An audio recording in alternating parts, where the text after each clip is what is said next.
Good evening. कैसे हैं आप लोग? एक बार फिर से यदुवंशी क्लासेज में आपका स्वागत है। आज का क्लास बहुत ज़्यादा इम्पॉर्टेंट है। आज की क्लास से आपको 4 से 5 नंबर आने की गारंटी है। ठीक है, बहुत ज़्यादा इम्पॉर्टेंट क्वेश्चन है। जितना भी क्वेश्चन है सभी रिपीटेड क्वेश्चन है, बहुत बार ये सब क्वेश्चन पूछा है, बहुत ज़्यादा इम्पॉर्टेंट क्वेश्चन है। तो आप लोग 20 में से कितना सही करते हैं कमेंट में ज़रूर बताइएगा। तो चलिए एक एक करके देखते हैं। पहला क्वेश्चन है, विद्युत धारा का मात्रक क्या होता है? विद्युत धारा का मात्रक क्या होता है? विद्युत धारा का मात्रक होता है एम्पियर। यानी कौन सा ऑप्शन हो जाएगा सही? Option number D, ampere. विद्युत धारा का मात्रक होता है एम्पियर। अगला क्वेश्चन है, विद्युत प्रतिरोध का मात्रक क्या होता है? विद्युत प्रतिरोध का मात्रक होता है ओम।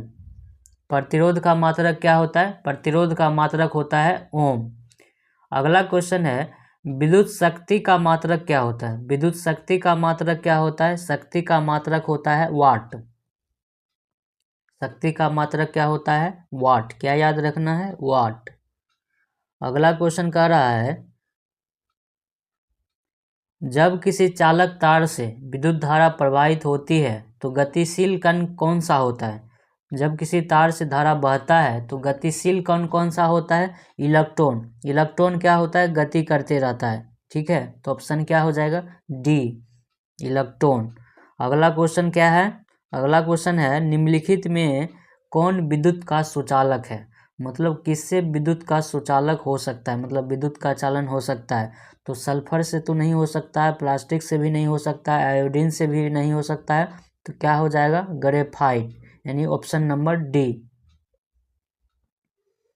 अगला क्वेश्चन है, विद्युत बल्ब का तंतु किस धातु का बना होता है? विद्युत बल्ब का तंतु किस धातु का बना होता है? टंगस्टन का बना होता है। टंगस्टन का बना होता है। अगला क्वेश्चन कौन सा है?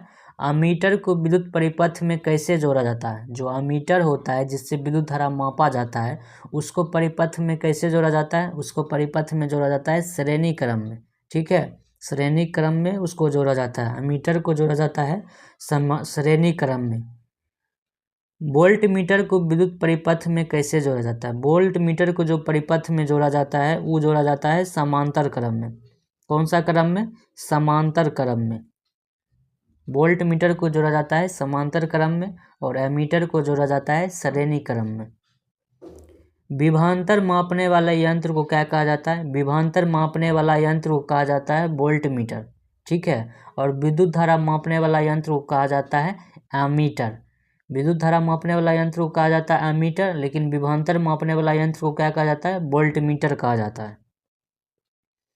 अगला क्वेश्चन है, शुष्क सेल में ऋण इलेक्ट्रोड किस धातु का बना होता है? जो सूखा वाला सेल होता है, बैटरी जो होता है, उसमें जो निगेटिव वाला इलेक्ट्रोड होता है किस धातु का बना होता है? वो बना रहता है जस्ता का। क्या चीज़ का? जस्ता का। ठीक है, लेकिन प्लस वाला क्या चीज़ का बना रहता है? प्लस वाला बना रहता है कार्बन का। और निगेटिव वाला यानी ऋण वाला बना रहता है जस्ता का बना रहता है। ठीक है। अगला क्वेश्चन है, बिजली के फ्यूज का तार बना रहता है। बिजली का जो फ्यूज होता है उसका तार क्या चीज़ का बना रहता है? फ्यूज का तार जो बना रहता है टीन और लेड के मिश्र धातु का बना रहता है। तो इसमें क्या है? टीन, यानी ऑप्शन नंबर हो जाएगा ए। ठीक है, फ्यूज जो बना होता है किसका बना होता है? टीन और लेड का मिश्र धातु। लेकिन यहाँ लेड नहीं दिया हुआ है, टीन है तो टीन हो जाएगा। ठीक है। अगला क्वेश्चन क्या है?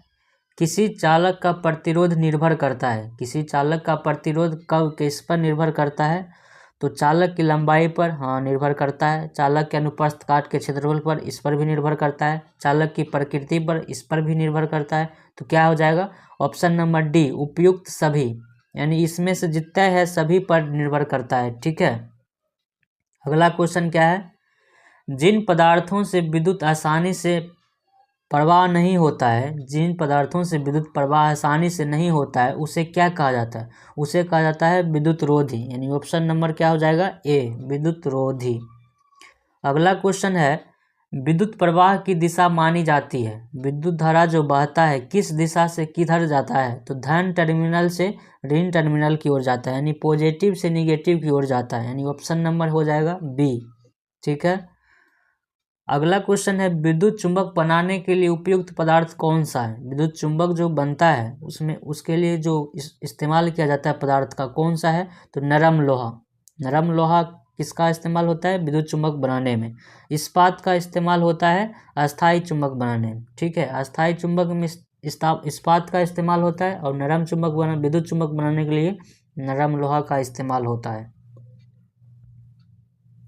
अगला क्वेश्चन है विद्युत धारा के तापीय प्रभाव का उपयोग किसमें से नहीं होता है। विद्युत धारा का तापीय प्रभाव इनमें से किसमें नहीं होता है, मतलब कह रहा है किसमें से विद्युत धारा का ऊष्मा नहीं निकलता है, तो हीटर से निकलता है, इस्त्री से भी निकलता है, विद्युत बल्ब, विद्युत पंखा, तो इसमें से हो जाएगा विद्युत बल्ब।